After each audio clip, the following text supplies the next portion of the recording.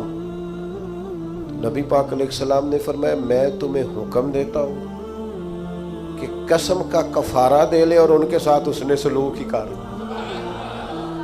تو اپنا رویہ ان کے بارے میں وہ نہیں کر سکتا جو ان کا رویہ، تو نے اس نے سلوک کے۔ اور یار یہ کوئی کمال ہے کہ اچھے کے ساتھ اچھا ہوں اور برے کے ساتھ برا ہوں؟ اچھا ایک اور بات آج کل نوجوان بڑی وہ جی مجھ سے غلط بات برداشت نہیں ہوتی، صحیح بات کو بھی برداشت کرنا پڑتا ہے۔ برداشت ہی غلط بات کرنی ہوتی ہے، غلط رویہ ہی تو برداشت کرنا ہوتا ہے، صحیح کو تو برداشت کرنا ہی نہیں پڑتا۔ اگر آپ سے غلط لہجے برداشت نہیں ہوتے، بے مروت لوگ برداشت نہیں ہوتے، تو آپ سے برداشت کیا ہوتا ہے؟ نبی کریم علیہ الصلوۃ والسلام کے صحابی نے ہم سب کا اتنا بڑا مسئلہ حل کیا، یا رسول اللہ قسم اٹھا لی ہے اب میں بھی وہی کروں گا جو وہ کرتے ہیں۔ تو حضور نے گویا سبق دیا، میرے غلاموں کی یہ شان نہیں۔ حضور علیہ الصلوۃ والسلام ارشاد فرمانے لگے، سن بھائی، تو قسم کا کفارہ دے لیکن تو نے حسن سلوک ہی کرنا ہے۔ تو نے اپنا رویہ ان کے ساتھ کبھی بھی غلط نہیں کرنا، تو نے اپنا رویہ ہمیشہ ان کے ساتھ۔ ایک اور بندے نے آ کے عرض کی تھی، یا رسول اللہ صلی اللہ علیہ وسلم، میرے رشتہ داروں کا سلوک میرے ساتھ بڑا ہی جاہلانہ ہے، میرا رویہ ان کے ساتھ اچھا ہے۔ ویسے میں اور آپ تھوڑا تجربہ کر لیں، وہ صحابی تو سچ بول رہے تھے بالکل۔ ہمارے ہاں ڈھیر سارے لوگ اس معاملے میں سچے بھی نہیں ہوتے، وہ کہہ رہے ہوتے ہیں میں رشتہ داروں سے بڑا اچھا ہوں، پر یہ تو دوسرے سے پوچھیں گے تو پتہ چلے گا، یہ تو سامنے والا اپنا رویہ بتائے گا تو پھر سمجھ آئے گی، ورنہ تو پنچایت میں ہر بندہ یہی کہہ رہا ہوتا ہے کہ سب سے زیادہ نیک میں ہی ہوں۔ آپ جس کی بات سنیں وہ فل سچا ہوتا ہے، یہ تو دوسرا بھی اپنی بولی بولے گا تو پھر بات سمجھ میں آئے گی۔ لیکن صحابی نے عرض کیا، یا رسول اللہ صلی اللہ تعالی علیہ وسلم، میں نیکی کرتا ہوں، وہ جہالت کرتے ہیں، بدتمیزی کرتے ہیں، زیادتی کرتے ہیں۔ یا رسول اللہ، میں پیار کرتا ہوں، ان کی طرف سے ہمیشہ جفا ہوتی ہے۔ تو یہ مروت سکھائی ہے حضور کے اخلاق نے۔ میرے کریم محبوب فرمانے لگے، اگر واقعہ ہی ایسا ہے جیسا تو کہہ رہا ہے کہ وہ زیادتی کرتے ہیں تو نیکی کرتا ہے، تو کریم فرمانے لگے پھر تو انہیں راکھ چٹا رہا ہے۔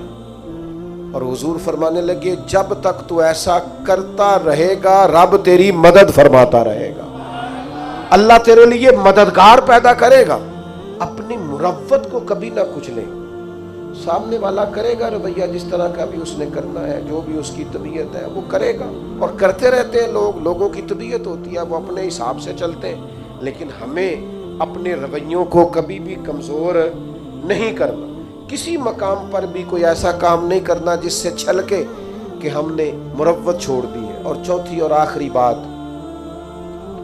جس کے بعد ہم نے اختتام کی طرف بڑھنا ہے، وہ یہ ہے کہ نبی پاک علیہ السلام نے ہمیں ایک بہت بڑا اخلاق یہ سکھایا ہے کہ نیکی ہمیشہ یک طرفہ کرنی ہے۔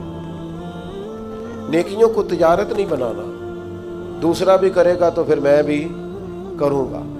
یہ ہمارے ہاں نا ایک رواج ہے کہ وہ میری طرف آیا تحفے بڑھا کے تو پھر میں بھی اس کی طرف تحفے بڑھا کے جاؤں۔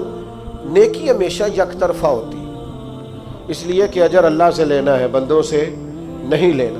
نبی پاک علیہ السلام کا اخلاق یہ ہے کہ محبوب ہمیشہ یک طرفہ خیر خواہی کرتے، کبھی مطالبہ نہیں کرتے تھے سامنے والے سے کہ وہ بھی خیر خواہی ہی کرے۔ آپ دیکھیے طائف والوں نے کیا کیا، مکے والوں نے کیا کیا، دیگر بہت سارے قبائل تھے، ان کا رویہ حضور کے بارے میں کیا تھا، لیکن نبی پاک کا رویہ ان کے بارے میں یہ تھا کہ اگر مکے میں قحط پڑ گیا تو حضور نے غلہ بھجوایا، اگر وہاں حالات خراب ہوئے ہیں تو نبی پاک نے ان کے لیے دعائیں فرمائی کہ یا اللہ باران رحمت فرما۔ وہ لوگ بدر کے اندر تلواریں لے کر لڑنے کے لیے آئے، لیکن حضور کا عالم یہ ہے کہ محبوب فرماتے ہیں ان کی رسیاں ڈھیلی کر دو، اگرچہ یہ لڑنے آئے تھے اور ہمارے قیدی بنے ہیں، اگرچہ ان لوگوں نے بڑا ستایا تھا، پر حضور فرمانے لگے یہ ہائے ہائے کرتے ہیں تو مجھے نیند نہیں آتی۔ نیکی یک طرفہ ہوگی، آپ یہ اس چکر سے اگر تو اخلاق والا بننا ہے تو پھر اس چکر سے نکل آئے کہ میں نیکی کروں گا اور جواب میں دوسرا بھی نیکی۔ سینکڑوں لوگوں سے، اور اگر میں یہ دعویٰ کر دوں تو شاید سچا ہوگا کہ میں نے زندگی میں ہزاروں لوگوں سے بیٹھ کر گفتگو کی، لیکن ہمارا طریقہ کار وہ نہیں جو اعلیٰ اخلاق نبی کریم نے ہمیں سکھائے۔ ہم صرف اپنے دوستوں کی اور اپنے گروپ کی تعریف کرنے کے قائل، حق پرست نہیں رہے، ہم گروہ پرست ہیں۔ ہمیں اپنے گروپ، اپنے گروہ، اپنے لوگوں، اپنے حلقہ احباب مجھے کہہ لینے دو۔ اس صرف ایک ہی آستانے کے مرید اگر سارے ہو جائیں تو پھر ہی وہ ٹھیک ہو سکتے ہیں۔ اہل حق کا صحیح عقیدے کا بھی دوسرا بندہ ہو تو ٹھیک نہیں ہوتا۔ اس قدر زیادہ چھوٹی اور محدود سوچیں اور بس ایک مخصوص سے دائرے میں بند ہو کر زندگی گزارنے والے مسلمان، امت کا تصور کہاں گیا؟ ارسلت الی الخلق کی بات کہاں گئی؟ اس طرح کے کچے اور کمزور نظریات اور اس طرح کی پلپلی باتیں۔ میرے ایک دوست نے مجھے ایک دفعہ کہا، پیر بھائی نے کہنے لگے ہم کسی اور جگہ بھی جا سکتے ہیں۔ میں کہا پتر ایک نہیں تو 100 جگہ پہ جا۔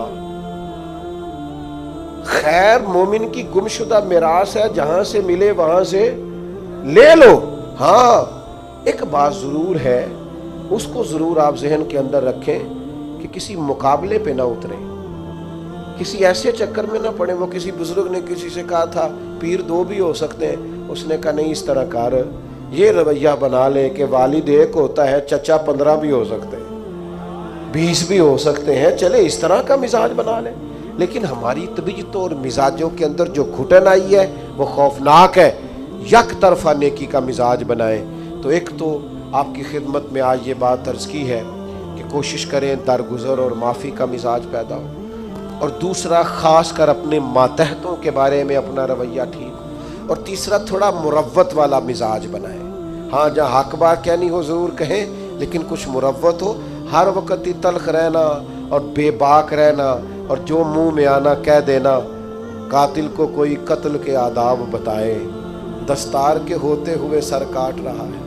اور کسی نے کہا تھا کہ تعلق توڑ دینے کے بھی کچھ آداب ہوتے ہیں اور کسی کو چھوڑ دینے کے بھی کچھ آداب ہوتے ہیں۔ کوئی تو مروت آپ کے مزاج میں ہو، ہر وقت کی تلخی، ہر وقت کی ناراضگی، کسی کے بارے میں آپ کے یہاں خیر کے جذبات نہیں، یہ کبھی ایسا رویہ نہ اختیار کرے۔ اور چوتھی اور آخری بات یہ، نیکی کو یک طرفہ بنائیں، نیکیوں کو تجارت نہ بنائیں کہ سامنے والا کرے گا تو پھر میں کروں گا۔ اللہ تعالی ہماری حاضری قبول فرمائے۔